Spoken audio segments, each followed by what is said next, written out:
And the Leafs do exactly what is expected in this game. They win game six, they take it home. They want to do nothing but give Toronto home fans an absolute heart attack. You're excited they won, but you've seen this story before.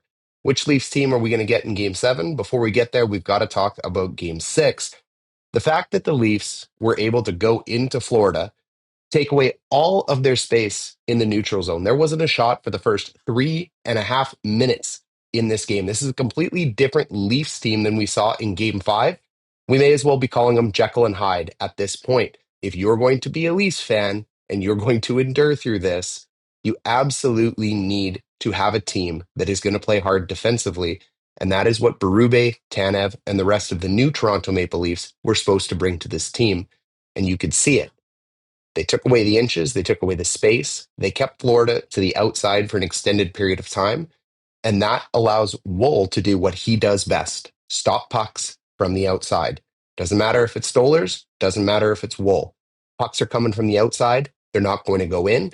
And he was only asked to make a handful of big saves tonight, but he came up and he made those at the exact right time, exactly what Toronto needed.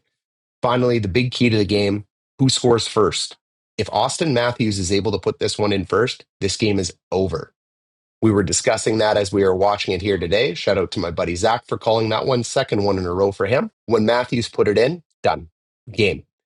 Now, it's not that Florida played a bad game tonight. Florida played a tentative game. I said it's the hardest game to win game for, and they really didn't play their game. Their game is to get chippy, to get dirty, to get physical, to get to the middle. And they played a relatively clean game all night. Sure, they threw 58 hits. They banged up Matthews. They banged up Nyes. But they really didn't get into those greasy spots that we've seen all series.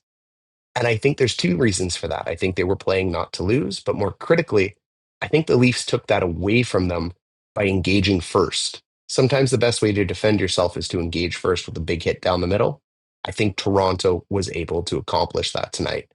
So now you've taken a series that should have been Toronto's, flipped completely the other way, momentum to the Florida Panthers, the Big Cats. Meow. And from there, we're now into a game seven, a critical game seven in the land of the core for the Toronto Maple Leafs. There is no pressure for the Florida Panthers. They are the defending Stanley Cup champions, and they are the champs until they are not the champs.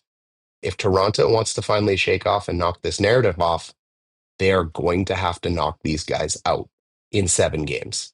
If they can't do it, there's no shame in it.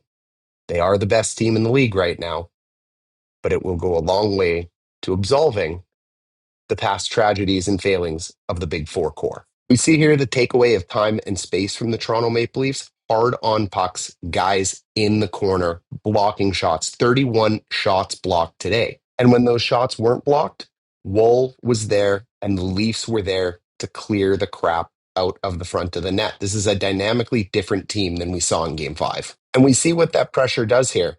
That pressure causes Aaron Ekblad, who has been steady Eddie in this series, to cause a little bit of a puck fumble. And when he goes into the corner, he fans on it a second time. Pressure will do things like that to you. And Willie Nylander here on the puck, hard on it, big body, gets in front of the way, stick on puck. The second thing we see is the Leafs finally waking up and learning how to support. Nobody is skating away. Players are on the body. They're on the right side of the puck. It's 2, it's 3, it's 4, it's 5 stick checks. Puck is wrapped around the boards to Ekblad.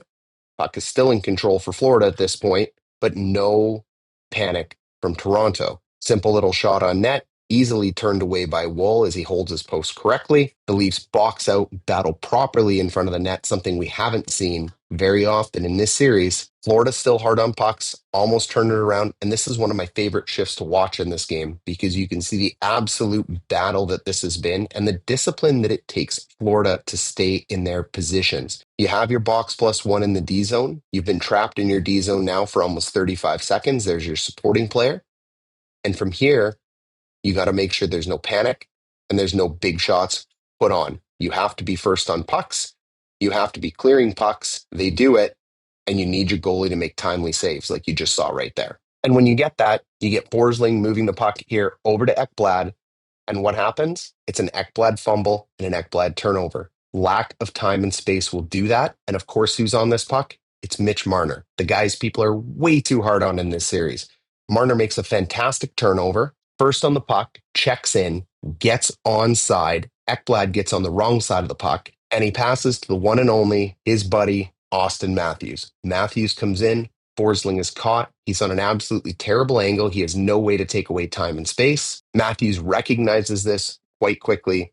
And what Matthews is able to do here is realize goalie isn't set, Bobrovsky's not set, and he takes one of my favorite shots in hockey, low and through the 5-hole. And just like that little sneaky trickler goes right in, 1-0 Leafs, and that would be the game-winning goal as Woll pitches a shutout. Third line, revelation, the Domi, Patches, McMahon line. Fantastic hard work this game. You need to win with your third lines. And finally, they found a way to neutralize the Marchand and Lundell line, and the third line strikes back here on this one. That quick little takeaway from Domi leaves you with a beautiful 2-on-1. Nate Schmidt is caught. There's no way he's going to catch Pacioretty on this one. Awesome little sauce pass over there from Bobby McMahon to Patches. Patches beats Bobrovsky. Glove blocker side, almost like glove side on that one.